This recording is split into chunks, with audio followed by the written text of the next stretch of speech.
Kepala BNPB Suharyanto sempat memantau lokasi pengungsian korban gempa di Mamuju, Sulawesi Barat. Suharyanto sempat berbincang dengan para pengungsi.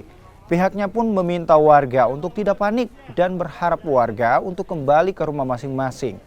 Hal ini lantaran kondisi gempa susulan mulai relatif kecil. Tentu saja saya atas nama pemerintah pusat, ini wujud perhatian pemerintah di bawah Bapak Presiden Joko Widodo menugaskan saya langsung ke lapangan untuk melihat secara langsung dampak gempa kemarin di Mamuju.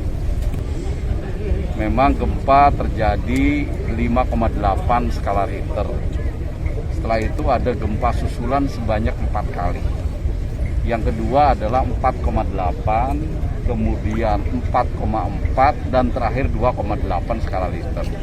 Artinya setiap terjadi gempa memang selalu ada gempa susulan, tetapi alhamdulillah gempa susulan yang terjadi setelah gempa utama 5,8 itu relatif lebih